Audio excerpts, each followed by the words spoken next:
Welcome to Cartoonist Kayfabe. My name is Ed Piskor. I'm Jim Rugg. And I'm Tom Scholey. Let's talk Free Comic Book Day, something that Cartoonist Kayfabe owns. But first, Jimmy, what do you have?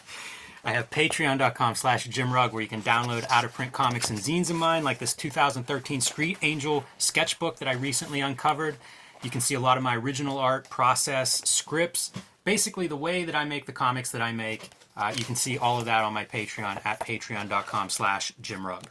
Tom, what do you have? Here's Jack Kirby, The Epic Life of the King of Comics, which was part of Free Comic Book Summer, as it was changed to in 2020. And this is the story of Jack Kirby's life. If you can track down one of those free issues, you can get a little sampler of it. And I also have a comic called Fantastic Four Grand Design. And you can see what I'm up to, the new comics I'm making on Patreon. Go to patreon.com, search Tom Scholey. And I have a YouTube channel called Total Recall Show. It's a heck of a Jim Shooter right there, man. Love that hair. When Shooter meets Kirby. Red Room Comics in the Wild, Murder on the Dark Web for Fun and Profit is the name of the game in Red Room Comics. Every 4 weeks or so, a new issue comes out. They're all self-contained stories, completely one and done. You can get them at your local comic shop. You could order and pre-order them at your local comic shop, or hit up the Fantagraphics website in my link tree in the description below this video. Or go to my Patreon, patreon.com/Ed Piskor. $3 gets you the archive there. And you can read all of the Red Room comics before they hit paper. We're well over 100 pages worth of comics up there right now, and new strips come out every Tuesday. Once again, that link is in my link tree as well. Fellas, let's talk a little bit about Free Comic Book Day and our contributions to the cause. I feel like when Tom and I had these things come out, 2014, and I feel like every year since, we've one of us has had a Free Comic Book Day comic. Yeah, that's amazing serendipity that it's worked out that way. Yeah. Like, this is not our full contribution because, like Tom's Kirby Free Comic Book Day comic, I don't have the second Hip Hop Family Tree one at my disposal. It's in the long box somewhere. Well, Can't find it. With these Free Comic Book Days, I mean, I always tried to get rid of mine, get them to do their work. So I don't know that I have any copies of any of my Free Comic Book Day. This is Ed's copy of my Free Comic Book Day Transformers. And what is the work, man? It's that old sales mechanism, right, man? Give away the razor, sell the blades. You know. They were so interesting, whenever the Free Comic Book Day stuff started, and this is probably 2004, 2005, something like that, right when I was starting Street Angel. Slave Labor would do an anthology, so it would be several of their books being showcased. I did an original strip, 4-page strip. This is right around when Cerebus ended, so it's kind of a little homage with all the lettering and stuff. Yeah. But I can remember going to the Free Comic Book Day events, and it was weird. Some stores were like, what are we doing? Some stores seemed really against giving this stuff away, not sure what to make of it. And over the years, of course, they've created a Black Friday. Yes. The best business day in comic book shops is always Free Comic Book Day. And I remember thinking, one of the greatest inventions of the direct market, as an industry, really cool. But these early days, everybody, the publishers, were sort of feeling it out. How do you use this? How does this work? It's counterintuitive.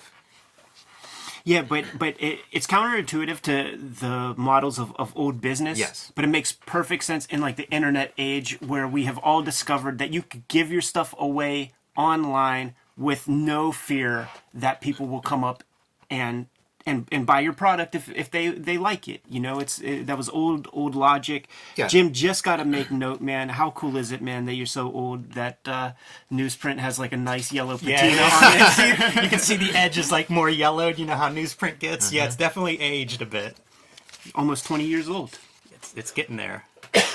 Yeah, I didn't realize you were part of a Free Comic Book Day going that far back. Because for me, this might be the first Free Comic Book Day. I love these things. The idea of people are going to distribute my work to a bunch of new readers. Totally. I always lobby. The way that I got this Image one, well, I don't know for sure that this is how I got it, but as soon as I signed with Image, I was bugging their publisher, Eric Stevenson. It was who's doing the Free Comic Book Day? Can I do a Free Comic Book Day? Yeah. And I think this was maybe the second year that I was there doing Street Angel that they offered me this, but I'm always lobbying for it. Yes. I used to bug Ad House Books, when they would publish one of my books, I'd be like, can we do a Free Comic Book Day book? And they didn't do one when I was there, but in my mind, this is the greatest thing ever. Yeah. It advertises you. I have ads for other Street Angel stuff in here. It just feels like the perfect showcase to get my comics in front of some eyeballs that would not normally see them.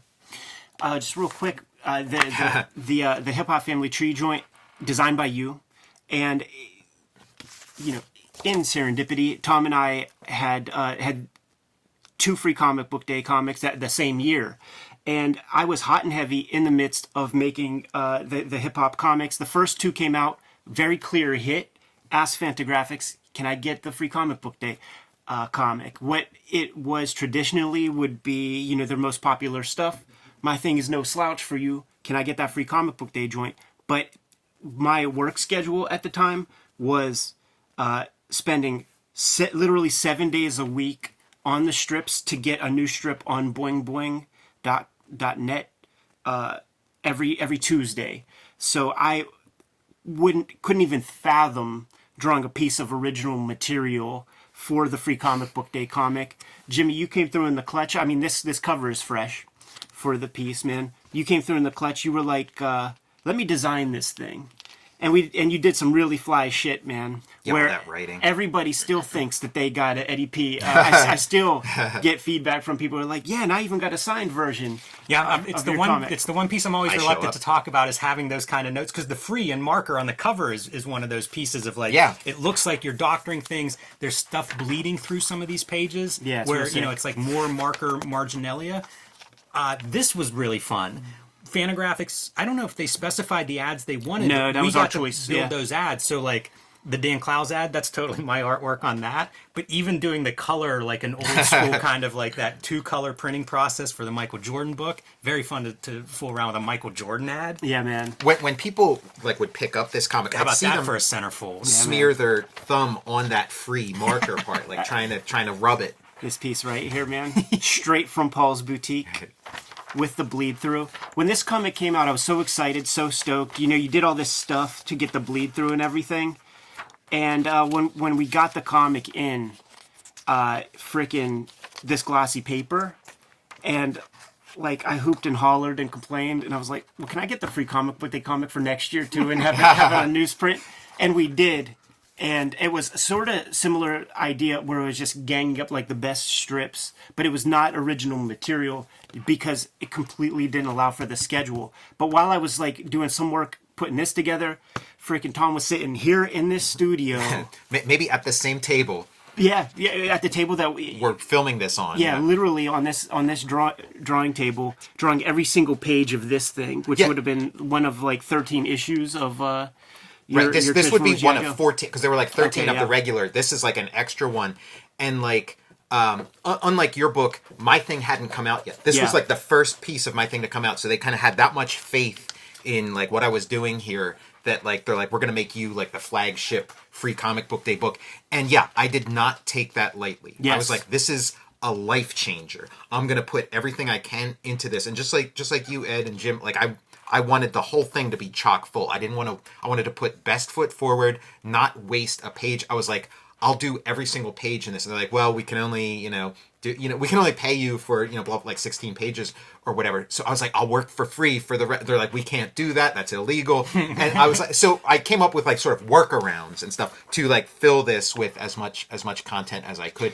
It was one of those procedures that you really did come up with dozens, maybe 100, maybe more than 100 kind of pages of content, and like just kept whittling and whittling it down to get it into this place. I remember constantly having the G.I. Joe animated movie in the background and stuff, and all kinds of stuff, like G.I. Joe comics all over the place. The actual figures, like we had friends come to the studio and like donate all of their Transformers and G.I. Joes for real, to just like look at them in 3D. Like the studio was full of this stuff. And it wasn't necessarily even just for like drawing them. It was almost just to kind of like get story ideas and just like play and see what emerges. And yeah, like I did pages and pages of like sequences that never show up in this book. I rewrote and just was willing to throw stuff out the window because I was trying to create like a gem. I was trying to create like the perfect comic. And when I finished this, it was kind of like it was done. It was out of my hands. And I was like, if this thing flops, if the world sees this and they're like, this is shit, like I got nothing to offer, because to me this is the best I can do, and I really believe in this and I really think it's awesome and great. So if the world doesn't agree, then there's just something like seriously wrong with my head and my values of what makes a good comic. This symbol is like from Kung Fu Grip G.I. Joe, You're like right. the action force. Action Team. It was like Action Team. It was A-T, and I just saw that symbol, and I'm like, and then I made it into this little like hammer. I only just now got that, like fairly recently, like seeing that in like probably Toys That Made Us or something. Well, I had, in a way, I had been working on these 16 pages for 6 months. Yes. Because I was working on the whole G.I. Joe series and just conceptually all of it, and then it was like, okay, time to actually make a comic. So there was like 6 months of like prep work and mythology that I'd sort of created that I could, pluck from. I still, to this day, remember this piece when you're working on it. A lot of conversation about it. And there were like maybe 5 different versions, and I will take the credit and say, Okay. dude, you just need to 100% black. I think that was you, because I had with like the color of the sky, different colors of the sky, and I think that was you that said blacks and Either black or white. And what a move. The shifting plates thing is sick. That depth of field. And Red, white, and blue eyes. There's the Frank Miller reference, the A Dame to Kill For. It's amazing their reflections on Cobra Commander's face shield. So then here's the stuff where it's like me getting more content in, but getting around the fact of like, oh, we can't pay you for more comic pages. So like I came up with like just one of those like tools of the trade kind of things, but I put all kinds of story content in it and just used it as like you're getting you as much value for your buck, which is in this case 0. Right? People were asking when I was like posting some stuff, man, like I always wondered, do you guys get paid for that? And that kind of is thinking like a jobber, like a person that has that 9 to 5. It's like, dude, there are way more copies of this than issue 1. Yeah, exactly. Like this is like my business card going out to the world, and Absolutely. like we both saw the effect like the day after or the night of, where it's like a ton of people who like maybe never even heard of you, all of a sudden, it's like their favorite thing. Shouts to Gerard Way for saying Yeah. that. Transformers, Yeah, the signal G.I. Joe, boost. and Hip Hop Family Trio, the joints to get, man, for about a week. Had like little emo girls holding it up saying, Gerard, I got the comic. And it's Now I'm like, confused. Yeah. I don't think I turned them to readers, but... And then, here's another one. It was like this wanted poster for Optimus Prime and Bumblebee written in Cybertronian. And it was like, that was a freebie. It was like, and it was a bit of story element that you're getting in there that doesn't count as a page of comics. And the commentary track, commentary, man. yeah. Super fresh. Very important. Did the commentary come out of the free comic book day? Was it something? Yeah, that was you were like, something- I'm going to yeah, add these added- pages, because that's become a genius piece of a lot of comics and your work and others. Like I think that's a really brilliant piece, and if that comes out as like a side effect of I want to put more more content. It is, and the amazing. other part of it is like we'd have like these kind of conversations about different creators and stuff, and it's like there's so much cutting room floor stuff here, so much thought going into it, that if I could also maybe give you a glimpse of the stuff that didn't make it and the thought process and get to meet me a little bit, get to hear me speak as myself, it just kind of helps the reader kind of get into that world and understand 100%. all of it. It's including the Rob Liefeld interviews that you hear about what Youngblood is going to be, except in the actual Body of the work, yeah. rather than having to chase down magazines and stuff. There's at least a page or two of this drawn here at the studio as well. Yeah, this one's so the story behind this is I had been lobbying for a free comic day issue, and I was in Viborg. We used to teach at that school in Denmark, and I was sitting there after 2 weeks getting ready to come home, get the email from Eric Stevenson that I can have the issue, but they needed it turned around very fast. I can't remember what the time frame was, but it was about half of what it usually took me to do an issue of Street Angel, and I wanted to do an original piece. This was my chance to I would always do a free comic book day me if I too. could and put a new story out there, because it's just a chance to make comics and have readers for it. I ended up reworking a story because I was trying to figure out how to, basically cut my production time in half. And the first story I had done was Street Angel's dog. And Image requires you to do several stories before they'll solicit one. Right. All of my stories stand alone. Any Street Angel, if it says Street Angel on the cover, it's a complete story. And it's always been that way. And so I never actually published the first Street Angels comic that I was doing for Image because each subsequent story I liked better. Yeah. And so I had this idea that I liked some of it, I really liked some of it, and other parts didn't work. and I thought I would redo it. The other piece with my Free Comic Book Day issue is I had wanted to do a story on my iPad, a complete digital comic. And it was kind of like, I'll take a week and I'll see if I think I can make the iPad. I'd just gotten an iPad. I'll see if I think I can produce finished pages on this thing, because it's not like I was going to have time to do a do-over. I kind of had to figure all this stuff out very quickly and then just go forward with it. And so, if you're interested in this, we look at a lot of comics of like comparing, two of the same story by different artists or redos or whatever. I have a page-by-page comparison of this on my Patreon because I did do this story twice. The Free Comic Book Day thing, I think, is far, far superior to the first, the first draft. But that's what this becomes then, is it's a draft that I can go through, keep the parts I like, rework the other parts, in order to try to create the best Street Angel story I could, knowing that this was going to have the biggest print run. And it's funny, some of this stuff is very different, and some of it isn't. And there's little bits, like this is one of my favorite parts where he drops this axe to run away and the axe falls on the guy's crotch. That totally happened in the drawing. That was not the way I didn't write that. It's just once you see it there, it's like, oh yeah, look at gravity doing the rest. I like having those kind of little moments where you can improv a little bit. But yeah, that's a fun thing too, because like it's writing on the page. Yes. So I had a great time making this thing and had a great time rolling it out. Lots of feedback from it. It certainly reached a lot of readers. And then I'm promoting my stuff. The next book's advertised. Man. This is all magenta plate, to do the reverse lettering so that your white can print nice and clearly. And trying to think again, they gave me the freedom, Tom, like you, where it's like, what can I put on these pages to add some content to Street Angel? And it was like FAQ. Bunch of people that don't know Street Angel, or this is their first time, let's put some extra information in there. Jim, the way that these companies approach Free Comic Book Day is like so different from like my thinking and maybe like your guys' thinking. For them, it's like, we got a specific book we want to promote, so we're going to give you a little sampler of that. Like usually that's typically what it is. To me, it's like every publisher is like competing to get the word out about what they're up to.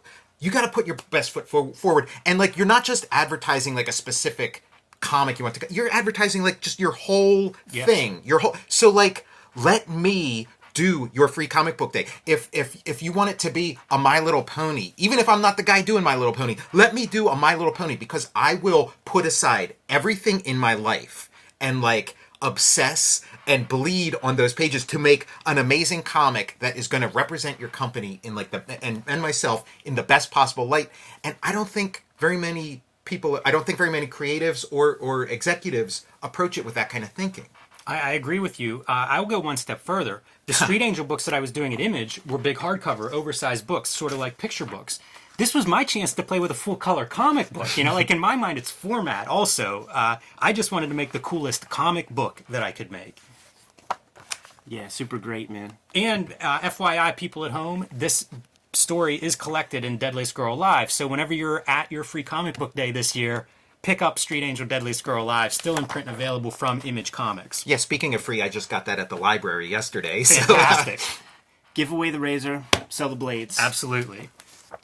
And I, like, after I did this, such a great experience, and so like I said, let me do the next one. I don't care what it is. Let me do it. I'll do it for free. What, like, let me do it. And so they had like other things in mind that they wanted to do. So, but they did give me like 2 pages in their other Free Comic Book Day. So then this is what I did for the 2 pages I was given. Again, to communicate as much story as possible, make as big a splash as I could. The one thing a Sunday page. A Sunday page, exactly. Do a Sunday comics page.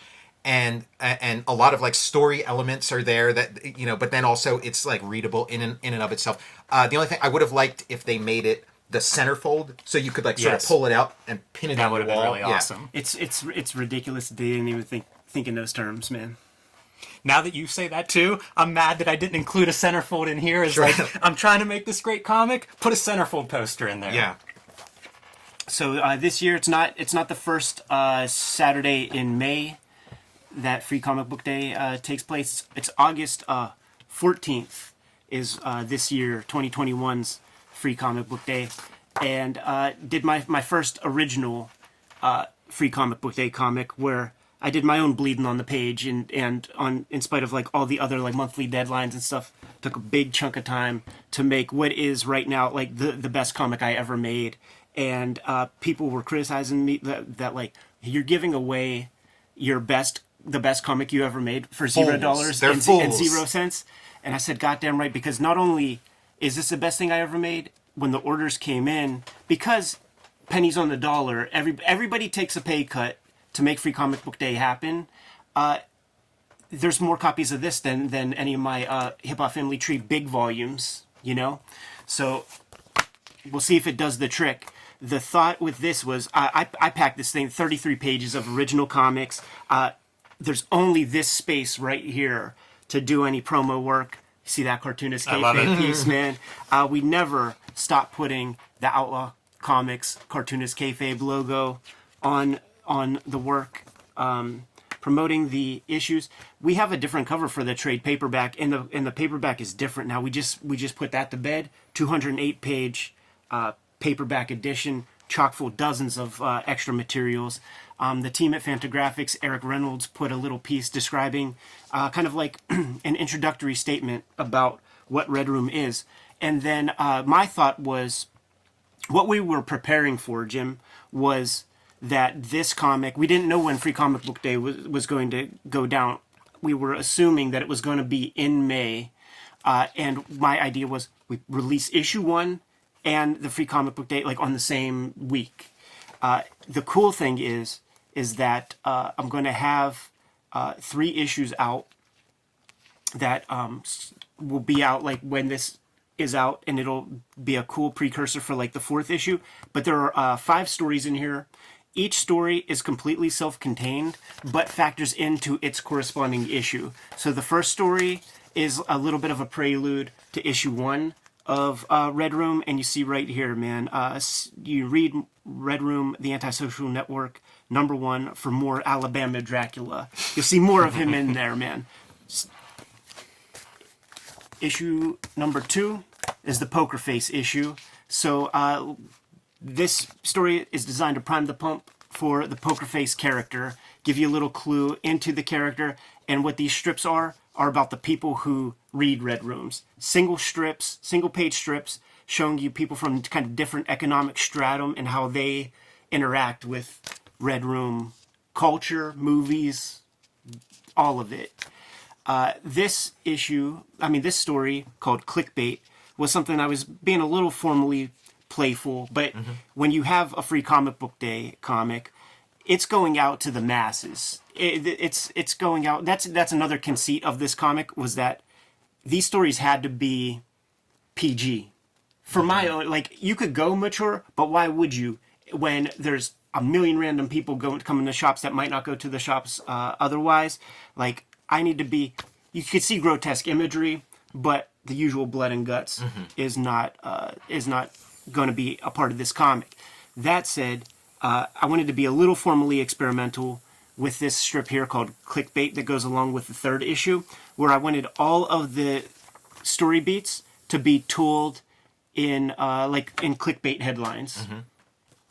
And there is a narrative at play here. Some of the faces that you'll see here is a young Eric Reynolds with a mustache, like Jeff Foxworthy, young Gary Groth, publisher of Fantagraphics, whose Twitter handle is Guns Kick Ass 138. El Chapo and Hulk Hogan is the BuzzFeed guy. I love the layout on this whole issue, and part of it is because its variety from story to story is really cool. That means so much to me in terms of like a comic just being attractive, especially on a flip through. Like, it's fantastic. Try to like put that best foot forward, as you guys say, man. This is a story for the forthcoming 4th issue about a female Red Roomer called Donna Butcher, and it's sort of how her legacy has affected the world. And there are these single page strips like the Nickel and Dimers. These are people who are trafficking in Red Room videos. The Rites of Passage, I imagine it was like a some sort of meme video like that, like all kids like eventually like seek out or something. Copycat killers, her mask as a symbol in like pop culture. Like, I was imagining like people would see this mask, know what it means, but you could never talk about it because it means that you like saw the video. That's a really interesting concept. And of course the Cult of Donna Butcher right there. That could be a comic in the future. I feel like maybe Abdullah's sister. Right. And then the final story is singular, one and done. In a matter of speaking, you could imagine that it can factor into like issue 1 once you see the kind of factory farmed bodies and stuff. But This I wanted is to one do, of the coolest stories. I wanted to do a kids comic, and this is like probably the best comic I've made in my life to date. It looks so good. And I wanted to do like John Stanley, Carl Barks, kids comic, but keep the outlaw vibe. It's also a vague kind of origin story to the famous Bernie Wrightson comic called Jennifer, where when you actually let me pull this off real quick. While you find that, I'll show the Easter egg of my my butcher appearance. Mine really is Abdullah the Butcher, by the way, and here makes a very, very small cameo as a butcher So good, with man. a fork in his hand. So Holding it the right way too, man. So famous, probably the most famous Warren Bernie Wrightson horror story called Jennifer. When it sort of opens up, there is a hunter, and he goes to the woods and finds a guy about to kill Jennifer like in the woods, right? And then you find that this guy had Jennifer earlier, and it's a perpetuating thing. So with this comic, these kids look at that Faust cameo very fun. in cosplay. I like this character's design with the nose. I like these cartoons. We looked at Nancy recently, and I feel like that nose triangle is a really good design for a cartoon character. Yeah, that's one of my favorite pieces. When you draw these characters a couple of times and you start to codify them a little bit, but like using circle templates for those freaked out eyes was crucial. But I'm gonna give up the ghost, man, because why not? It's my comic. A big schmoz happens. A big thing. Here's happens. why not. Yeah. Go get the free comic book day. Make sure you get the Red Room free comic. Yeah, Find yeah. out how this ends. Jim, you should be my manager. Anyhow, man, super cool that we each have had our contributions to Free Comic Book Day over these years, man. Here's one, like, in the Free Comic Book Day issue of Jack Kirby, The Epic Life of the King of Comics. It's like sort of like a segment in when he's sort of getting started in the industry and stuff. And then this is where it ends. It ends with like, oh yeah, meet Jack Kirby, meet Stan Lee, basically. And then like when you turn the page in the Free Comic Book Day, it's like an ad for how to write comics the Stan Lee way. It's like this Stan Lee, that the publisher also published. But if you were to like turn the page in my comic and keep it going, you got Stan Lee playing his ocarina, slamming doors on people, jumping around, being a nuisance. And I always wondered if like it was like sort of, imagine if it ended after that, and then you go to how to write comics the Stan Lee way. That could be a one-page book, man. Like get Jack Kirby to plot everything out and write the dialogue bubbles. Super fun, fellas. I can envision a day, when we're all old and crusty, where the three of us together could pack a half box, whatever they call those things, man, full of our Free Comic Book Day contributions that we'll have over our career. And for everybody watching at home, following along, if you don't have a regular comic shop, Free Comic Book Day is the great reason to like find one, make a road trip that day, really go enjoy these comic shops. Because none of this happens without the comic shops, and any excuse to go into a comic shop is a good reason. And what better than Free Comic Book Day? And let's say this too, man. These Free Comic Book Day comics, they're free for everybody except the retailer. They still have to pay a little something for each of these things, and I think they shell out like some thousands of dollars for these Free Comic Book Day comics. So go to the shop, pick up your freebies, but don't be a schnurrer, man. Go buy something. Kayfabers, like, follow, subscribe to the YouTube channel, hit the bell. We'll notify you when new vids are available. Jimmy, what's out there? Join me on patreon.com/JimRugg, where you can see a page-by-page comparison of Street Angel's Dog, my Free Comic Book Day issue, with Street Angel Lost Dog, the first Image Street Angel story that I made. That's at patreon.com/JimRugg. If you've read the Free Comic Book Day version of Jack Kirby, The Epic Life of the King of Comics, find out the rest of the story, buy the book, and check out Fantastic Four Grand Design while you're at it. This Red Room Free Comic Book Day comic that comes out August 14th is all new material, but factors into the actual issues of Red Room that you have in your collections or on the stands. Go buy those comics at your local comic shop. Pick up the Free Comic Book Day comic. Read the comics ahead of time if you like on my Patreon, patreon.com/edpiskor. $3 for the archive there. If you hit my link tree up, you'll be able to get to links to get the comics and the Patreon. You can subscribe to the Cartoonist Kayfabe e-newsletter at the links below this video. You can find Cartoonist Kayfabe t-shirts and merchandise at the links below this video. Given those marching orders, Jimmy, we got to think about next year's Free Comic Book Day. I'm so torn. Make more comics, read more comics, just more comics. And buy them too.